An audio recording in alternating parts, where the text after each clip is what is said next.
pessoal, aqui é o Murilo e eu estou passando de novo rapidinho aqui antes do nosso próximo vídeo para dizer para vocês que ele é um vídeo que foi gravado lá nos nossos estúdios avançados antes desse período de quarentena, mas como tem bastante gente pedindo vídeos sobre relacionamentos, nós decidimos colocá-lo aqui agora. Então, fique com o nosso vídeo sobre casamento.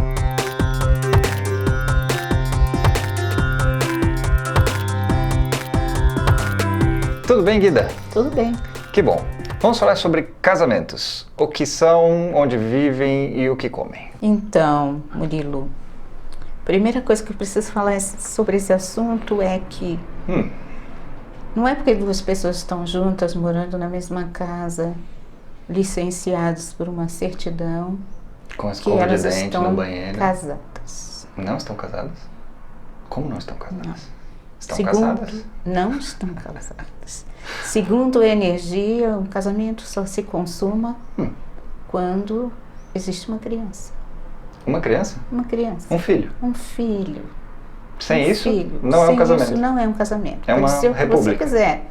Uma república de estudantes, uma associação, uma sociedade, um clube, uma casa de repouso, mas não é um casamento. Então precisa haver uma criança para que energeticamente aquilo seja considerado um casamento? Sim. Por quê? Porque as pessoas não se escolhem, Murilo. Não se escolhem. Não. Elas fazem um acordo antes de estarem na matéria a respeito de se elas vão ou não vão estar juntas, associadas, para trazer um outro espírito para a matéria. É isso que une homem e mulher. Certo. E podem unir homem e homem, mulher e mulher, mas precisa haver uma criança. E essa criança é preciso que se tenha conversado a respeito dela antes. Certo. Mas quando você diz que não escolhe, quer dizer, nós temos algumas escolhas que são as relações que passam pela nossa vida. Sim. E aí nós podemos escolher continuar com aquilo ou não continuar com aquilo. Mas isso quer dizer que a atração entre duas pessoas não é uma coisa casual. Não, sem atração entre as duas pessoas não é possível ter um relacionamento, ou é? Não é? Uma Você amizade. não sente desejo por aquela pessoa não sente desejo por você. A gente já conversou sobre isso quando falamos de relacionamento. Um relacionamento se caracteriza por desejo. E ali você diz que desejo é veículo de karma. Então, veja, você não escolhe as pessoas pelas quais você sente desejo. Você simplesmente sente o desejo. Mas você pode escolher entre as pessoas pelas quais você sente desejo, uma que você acha viável constituir uma família e ter um filho. Às vezes não é bem isso que acontece, não é? Às vezes você escolhe estar com uma pessoa e conviver com ela e acaba tendo um filho com outra pessoa. Acontece. Acontece. E não acontece muito raramente. Acontece bastante. Acontece também que as duas pessoas não estão pensando em casamento e aparece uma criança. A criança aparece. A criança aparece porque foi assim que foi determinado antes de todo mundo estar no mundo material. Antes de estar no mundo material, um ser, quando ele quer se manifestar na matéria, ele escolhe um pai e uma mãe. Escolhe um pai e uma mãe, escolhe momento de entrada na matéria. E aí, lembra, não acontece nada se duas pessoas não tiverem uma relação sexual. Essa relação sexual não é uma escolha. Vocês sentem desejo e as coisas acontecem. E às vezes as coisas acontecem sem ninguém estar preparado para isso, ninguém combinou nada, ninguém conversou nada. Isso aqui é só uma relação sexual aqui e tudo, e pode deixar, não tem problema nenhum. E o que acontece? Um ser se manifesta. Mas só para ficar claro, Guida, entre casais homossexuais também pode haver um casamento. Quer dizer, esse filho não precisa ser um filho biológico daquelas duas pessoas.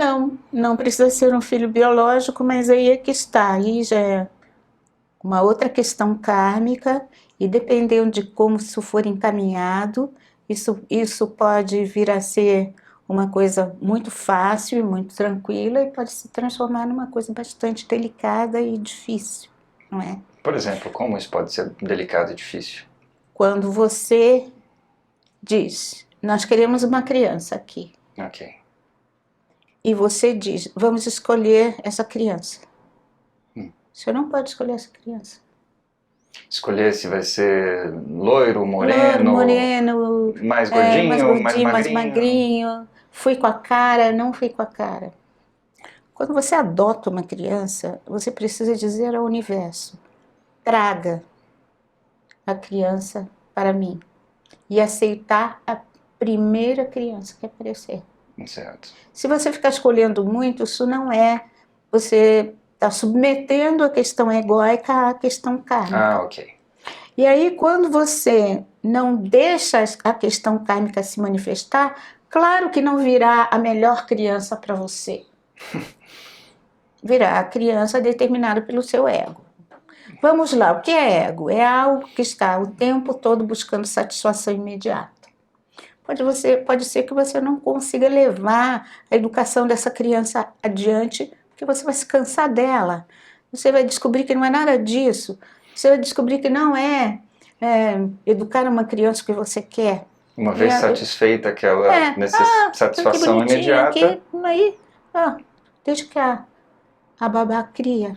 E é muito comum, inclusive, no serviço de adoção, pais que devolvem crianças. Sim. Ou porque conseguem ter um filho, de fato, ou porque, de fato, não querem mais. Isso causa abalos, né, terríveis para aquelas crianças. Então, todos os abalos, todas essas coisas que acontecem, são coisas que são previstas na decisão desse espírito imortal de ser adotado, porque é isso também, não é? Há espíritos imortais que querem passar por todos esses abalos. Mas isso não exime o casal de ter responsabilidade sobre esse abalo. Sim. Sempre 50% de responsabilidade sobre tudo que acontece. Como é que você evita isso de acontecer? Você diz, queremos adotar uma criança, e aguarda que o universo traga a criança, a sintonia, traga a criança para você. Mas tudo bem entrar na fila de adoção, claro, sim. Não é esperar uma criança. Não. Manifestar o desejo, fazer cumprir todas as regras da comunidade dos homens para isso, porque as regras da comunidade dos homens existem para que as pessoas não se matem umas às outras, né? E mesmo assim ainda se matam. Tudo bem, vamos lá, tem um trâmite, vamos cumprir esse protocolo aqui e vamos aceitar a primeira criança que vier, porque ela veio por sintonia. Certo. E aí você vai ter a criança com a qual você pode lidar. Sim. A criança com a qual você não vai ter muita dificuldade. É isso. Então, respeitar a sintonia. E então temos um pai, uma mãe, ou dois pais, ou duas mães, e uma criança, e temos finalmente um casamento. Tem muitas pessoas que acham de fato, que só vão ser felizes, só vão ser realizadas de fato, quando estiverem em meio a um casamento. O que é isso, energeticamente? Então, se você acha que a sua felicidade depende de um casamento, você está colocando a sua felicidade em algo que está fora. A felicidade só vem de algo que está dentro. Eu posso garantir para qualquer pessoa que casamento algum vai trazer felicidade. O que vai trazer felicidade é como você está dentro do casamento. Ou seja, se você está dentro do casamento querendo construir uma coisa em comum com a outra pessoa. Inclusive, isso é a regra que faz com que um casamento não se acabe facilmente. Porque o que faz uma pessoa escolher entre aquele com quem está convivendo e mais a criança, ou as crianças que eles têm em comum, e uma outra relação que aparece, porque aparece, você não tem karma sexual afetivo só com uma pessoa. Você tem karma sexual afetivo com todo mundo que é mais ou menos parecido com aquela pessoa que atrai você. Cada vez que você sente atração, tem karma sexual afetivo ali. E aí você pode estar muito bem casado, com a intenção de ficar juntos até a morte, até que a morte se separe, pode ter toda essa boa intenção, e lá vem um karma sexual afetivo na sua vida. E você vai falar, ai, eu não queria isso, pelo amor de Deus, eu não queria sentir o que eu sinto, ai, o que eu faço agora? Se você tiver uma relação com crianças, construindo algo em comum, que é a educação dessas crianças, se você se sente ligado a elas, você vai ter facilidade para dizer um não. Se você não tem nada disso, não é? Vamos ver que negócio é esse, pode ser um pouco melhor do que eu tenho aqui. Por isso que eu digo que é uma república, uma associação, um clube, qualquer negócio, mas não é um casamento. Porque um dos três componentes do amor é comprometimento. Certo. E você não está comprometido se você não está construindo algo. Então, se você não está comprometido porque não está construindo algo, é fácil você sair daqui e ir para lá. Certo. Qualquer que seja esse lá. Basta que ofereça alguma satisfação imediata, você já está indo. Mas, Guida, muitos casais mantêm relações, digamos, fora do padrão. Por exemplo, relações que não são monogâmicas, obrigatoriamente. E que não necessariamente as pessoas estejam mentindo umas para as outras ou não estejam sendo fiéis umas às outras, mas escolhem se relacionar com outras pessoas e os parceiros e parceiras também fazem isso. Em um casamento, isso é um problema? Isso é um problema, porque casamento é onde tem filhos. Certo. E são os filhos que precisam da fidelidade. Por quê? Porque uma criança, até os 13 anos de idade, ela é sensível às influências diferentes que chegam à casa dela pela via da troca sexual afetiva. Certo. Então, vamos dizer que você esteja casado, tenha um filho e um karma sexual afetivo apareceu na sua vida. Sim. Que pode acontecer. Pode acontecer, acontece com qualquer um. De fato, hein? Vocês falarem, não, isso não vai acontecer no meu casamento, porque a gente fez uma promessa. Isso acontece com todos os casamentos.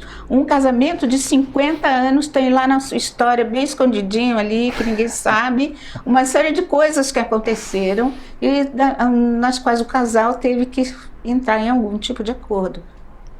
Vai por mim. Então você está dizendo que para a criança a existência de uma energia que não seja diferente, da mãe ou do pai afeta o desenvolvimento físico, emocional e mental da criança. E isso até os 13 anos de idade? Até os 13 anos de idade. Depois dos 13 Depois não é um dos problema? 13, a Kundalini, a energia sexual da criança sobe. Ela entra em um outro patamar de desenvolvimento, o desenvolvimento espiritual começa de fato a acontecer. Ela se fecha para esse tipo de energia externa, porque agora é a energia sexual afetiva dela que vai estar determinando todas as coisas. Certo. E aí o casal pode pensar em ter uma vida sexual afetiva aberta, discutir se quer ficar junto, se não quer ficar junto, mas se o casal tem mais de um filho, é quando o mais novo completa 13 anos. Até ali, a fidelidade é necessária por causa das crianças, não é por causa do marido e da mulher, não, porque o corpo de cada um é o corpo de cada um, você pode fazer o que quiser, mas se você tem crianças, você precisa pensar que elas serão afetadas por isso. E da mesma forma, em casamentos que não têm filhos, aí não são nem casamentos. Aí pode, qualquer coisa. Não tem problema nenhum. É um acordo entre vocês. Se vocês falam, não, aqui nós queremos que essa energia não se dissipe com nenhum relacionamento paralelo, são vocês que decidem isso. Mas como eu disse, uma república de estudantes tem suas regras. Todas elas têm. Então, é só isso. Agora, causa abalos nas crianças quando os parceiros, pai e mãe, se relacionam com pessoas fora, porque isso afeta o desenvolvimento. Certo. A gente vê isso claramente, terapeutas veem isso claramente em crianças que apresentam distúrbios de sono, distúrbios de alimentação, pequenos abalos na saúde, falta de concentração, e todas essas pequenas coisas que parece que não é nada. A criança tem 5 anos e ainda urina na cama. Vamos dar uma olhada. Entendo. E, bom, então todo o casamento gira em torno, digamos assim, das crianças. Da necessidade das crianças. Certo. De tal maneira que quando uma criança nasce, o relacionamento sexual afetivo fica em segundo lugar. E em primeiro lugar está o relacionamento pai e mãe. Certo. E se o relacionamento pai e mãe dá certo, o resto acaba entrando no eixo. Naturalmente, a libido se volta a se estabelecer, a relação sexual afetiva sofre uma transformação baseada no fato de que esse homem e essa mulher vão descobrir qualidades diferentes por causa do surgimento da criança. A criança desperta em cada um deles características que eles desconheciam um do outro. E às vezes passam a se admirar mais, passam a se respeitar mais, passam a perceber onde estão as reais fraquezas, porque elas aparecem com o surgimento da criança. Então esse casal, ele faz um upgrade no aprofundamento de suas relações. Mas para isso eles não podem ficar pensando assim: poxa vida, antes era tão legal e agora ficou essa droga. Estamos amarrados aqui por 13 anos.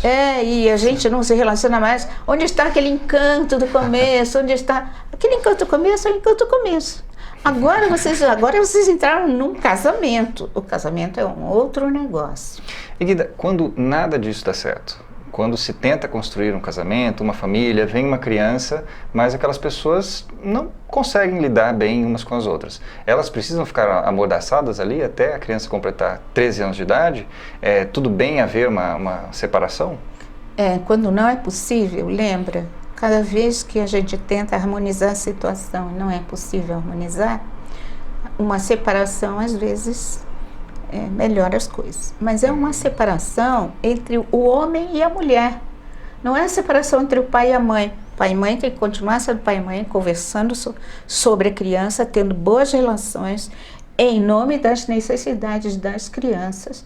Mas como homem e mulher, eles podem reconstruir a vida com outras pessoas. Quer dizer, não é bom que um eventual parceiro ou parceira que entre nessa relação assuma o papel de pai ou de mãe daquela criança que não é sua? De jeito nenhum.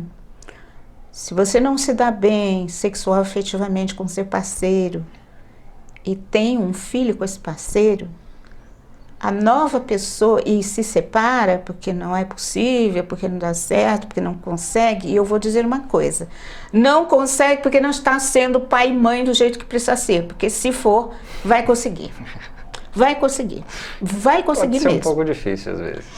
Mas é uma questão de dialogar em cima da necessidade dos filhos, e às vezes é possível até apaixonar-se novamente, porque a pessoa muda quando ela se torna pai, quando ela se torna mãe. E o que às vezes acontece é que essa mudança faz com que um não aceite o outro. E aí é preciso levar em consideração que tudo mudou. É uma nova energia. Entrando num relacionamento onde existiam uma energia se relacionando com a outra. Agora é assim: uma energia se relacionando com essa nova energia, outra energia se relacionando com essa nova energia, e aí sim, essas 3 energias se relacionando. Eu gosto muito de falar a palavra triangulação energética, que é o que acontece. Certo. Essa triangulação, ela tende a ser boa se todos os 3 elementos dessa triangulação desenvolvem consciência. Então você vai lá, 2, não é? Porque a criança... Não, a criança também. Porque uma criança que tem um pai e uma mãe presente, a criança não está nem aí se você é apaixonado por sua mulher ou se você tem um bom relacionamento sexual com ela. Ela quer olhar para o pai e falar pai, e olhar para a mãe e falar mãe. E sentir que os 2 estão harmoniosamente lidando com as necessidades dela. Necessidades, não caprichos. Porque tem muito pai e muita mãe que acha que precisa dar à criança tudo o que ela quer. Não, você precisa dar o que ela precisa. Então, uma vez pai, uma vez mãe, sempre pai, sempre mãe, mesmo que haja um divórcio, uma separação, até de casas. Até de casas, e mesmo que os 2 parceiros tenham desenvolvam outros comprometimentos com outras pessoas. E o ideal seria que quem chega nisso, vamos dizer que você estava casado, teve um filho, se separou e constituiu um outro casamento. Certo. A primeira esposa é sempre a primeira esposa, desde que haja filhos. E você vai ter que dialogar com essa esposa a vida inteira, porque você tem um filho com ela. Então, a outra esposa, a segunda esposa, precisa aceitar isso. Se ela não aceita, você está encrencado. Vai dar tudo errado. Às vezes bastante encrencado. Não vai dar certo. Por quê? Porque as esposas precisam se dar bem. E maridos também. Então, se uma mulher estava casada, teve um filho, se separou por algum motivo, estabeleceu um novo relacionamento, que não vai ser um casamento até que haja um outro filho. O primeiro marido é sempre o primeiro marido. Ele sempre será o primeiro marido. E marido é só aqueles com quem vocês têm filhos. E esposa é só aquela com quem vocês têm filhos. Então, quando vocês estabelecem novas relações e essa pessoa não aceita o primeiro esposo ou a primeira esposa, vocês têm um problema grave, gravíssimo, que vai se refletir nos filhos, vai trazer problemas para os filhos. Certo. Porque os filhos não têm que aceitar nem que não aceitar, eles não têm nada para aceitar. Eles têm um pai e uma mãe.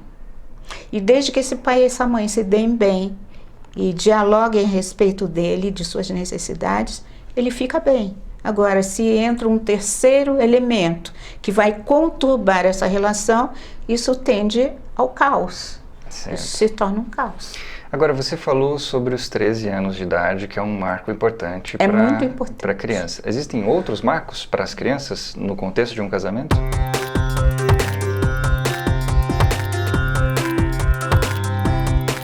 A vida do ser humano tem uns marcos de tempo importantes. O marco dos 2 anos de idade, onde a criança precisa se sentir aceita pela humanidade, e ela só sente isso se ela se sentir aceita pelos pais. Isso determina a sociopatia depois, se isso não tiver acontecido. Aos 7 anos de idade existe um outro marco importante, que é quando definitivamente a criança entende que ela não é continuação dos pais, que ela é ela mesma. Então, a socialização já deve ter começado a acontecer. É importante que aconteça. A criança precisa testar a estratégia de sobrevivência que ela formulou até os 2 anos de idade, porque ela não vai funcionar com o mundo, só vai funcionar com o pai e a mãe. Que é o momento em que vai para a escola, conhece mais às crianças. Vezes antes, mas aos 7 uma criança olha para os pais e fala assim: eu não sou continuação deles. Aos 13, quando finalmente a criança diz: bom, eu vim ao mundo porque aos 13 a conexão com a mônada acontece de uma maneira bastante definitiva, ou seja, mônada, o grupo de seres que habitam outras dimensões aos quais esse ser está ligado e que o apoiam na sua aventura na matéria. Você quer dizer como guias espirituais? Isso, aos 13 anos de idade, um ser começa a ter seus primeiros contatos com essa mônada. Tenha ele religião, acredite nisso ou não, pode achar que isso é intuição, pode achar que isso é visão, pode achar que isso é qualquer coisa, mas começam a acontecer coisas. Certo. Da ordem do minha missão, estou determinado a isso, descobri que eu quero ser isso no mundo. O ser começa a perceber que ele tem um papel no mundo que não é exatamente o que o pai e a mãe dizem a ele que ele tem. Ele começa a ter ideias próprias, começam a vir insights de outras dimensões para ele sobre o que ele vai ser, sobre o que ele quer ser, sobre o que ele precisa ser. E aí começa um problema, porque é por isso que a adolescência é uma época difícil. É difícil porque o ser não aceita mais que o pai e a mãe digam a ele o que ele vai ser lá na frente. Ele começa a perceber que a missão dele é diferente. E os 21 anos, quando a autoridade dos pais cai completamente e o ser se percebe dono dele mesmo, e ele é seu próprio pai, sua própria mãe, a partir daí. Ou seja, aos 21 anos esse laço familiar... Cede completamente, o dos pais. Um ser com 21 anos, ele não aceita mais a autoridade dos pais. Às vezes os pais ficam bravos com isso, mas é um processo que vai dos 13 ao 21 e culmina com 21. O ser aos 13 anos começa a perceber, não, peraí, não é nada disso, não, é um pouco diferente do que eles estão achando que é, até que com 21 anos ele diz, bom, não é nada disso. Eu preciso viver a minha própria vida. E às vezes os pais, se existe uma questão kármica muito forte, isso é muito importante, que os pais levem em consideração hoje, no momento cósmico que nós estamos vivendo. Às vezes os pais, por questões kármicas com esse ser que é filho de vidas anteriores, acham que precisam protegê-los enormemente. Mesmo depois dos 21 anos. Mesmo depois dos 21 anos. E tem o contrário também, né? Tem seres que vão fazendo 22, 23, 24, mas se sentem muito cômodos naquele ninho e vão ficando por ali. Porque os pais os convenceram de que o mundo é muito difícil, de que ser adulto é muito ruim, muito penoso, muito doloroso, muito trabalhoso. Se você ensinar a uma criança que ser adulto é terrível, essa criança não vai querer ser adulto. E aí chega aos 21, aos 22, aos 40, aos 45 e eu não quero ser adulto, eu não quero encontrar o meu lugar no mundo, porque olha para eles, olha como é difícil, olha como é penoso, olha como eles sofrem, olha como eles ficam torturados em ser adultos, eu não quero isso para mim. E às vezes, e a gente sabe, não é, que não existem vítimas nem algozes. Os pais, muitas vezes, são os principais responsáveis por isso acontecer. Você precisa criar um filho para o mundo. Você precisa dizer aos seus filhos que é ótimo ser adulto, que você vai poder fazer o que você quiser, que você vai poder comandar a sua vida, que você vai ser dono do seu destino. Quando você ensina uma criança isso, ela quer ser adulta. Ela não vê a hora de ser dona da sua própria vida. Mas se você diz, é terrível, olha como a gente sofre, olha como é que é horrível, meu Deus do céu, que bom que vocês são crianças. Você está criando uma pessoa que vai se acomodar. E aí depois é muito difícil você convencer esse sujeito de que ele vai ter que se aviar. Sim. E aí depois dos 21 anos, qual que é a relação deste ser com esses pais? Você tem 21 anos, não esquece que os seres escolhem os pais entre os piores inimigos kármicos. Piores inimigos kármicos. Piores, não é? O karma mais forte é o karma familiar, que a gente chama de linhagem. É o karma mais forte. Então, no pai e na mãe, você tem as criaturas que mais têm problemas com você. E você implorou a eles para trazer você para a matéria. Essa é a dívida de gratidão que você vai ter sempre com seu pai e sua mãe. Eu fiz um pedido, vocês aceitaram e eu estou aqui. A segunda coisa que precisa acontecer esses 21 anos são para vocês se tornarem amigos. Essa triangulação tem que produzir uma relação de amizade. Porque quando o pai e a mãe não têm mais autoridade sobre o filho, o que sobra é o que eles construíram nesses 21 anos. E quando essa amizade não acontece? Quando essa amizade não acontece, o melhor é cada um seguir o seu caminho, levando a gratidão no coração. Em algum momento, esse filho vai ter que olhar para trás. Porque a obrigação dos filhos não é amar os pais. Tanto assim que nos 10 mandamentos não está escrito amar pai e mãe. Está escrito honrar pai e mãe.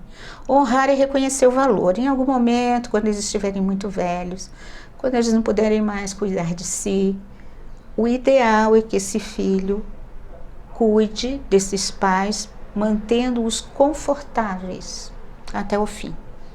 E de preferência que quando eles chegarem ao fim, diga, muito obrigado, podem ir em paz, que eu estou bem, posso cuidar de mim, eu estou bem, podem partir tranquilos. É assim que um filho deve fazer. Para isso ele não precisa amar, ele só precisa ser grato. Sim. Apenas ser grato. Não precisa, porque amar é muito, né? Aceitar a pessoa como ela é, com todos os seus defeitos e se sentir aceito. O que é muito difícil para um filho, se sentir aceito. É difícil. Sim. É difícil. Se você for fazer uma pesquisa sobre isso, você vai descobrir. Você se sente completamente, não, eles me aceitam aqui, mas não aceitam ali. É assim mesmo. Sim. É assim mesmo. Dos lados dos pais também um pouco, né? Exatamente, mas a questão é levar isso como um projeto de amizade desde o começo. A criancinha não sabe falar papai e você já sabe. Eu vou ter que transformar esse sujeitinho aqui, que eu não sei muito bem como ele é. Ainda estou observando. Vou transformá-lo num amigo. Sim. E a mãe, idem. E isso pode ser realizado os dois juntos, apaixonadíssimos, tendo ótimas relações sexuais afetivas, ou os dois sendo apenas bons amigos e comprometidos com as necessidades da criança. Não precisa isso tudo, mas Sim. alguma coisa é necessária. O que é necessário? Vamos lidar com isso. Isso é um casamento. Certo. E será um casamento mesmo que você esteja vivendo com uma outra pessoa. Num segundo, terceiro, quarto, quinto casamento. Desde que haja crianças. Muito bem. Não é?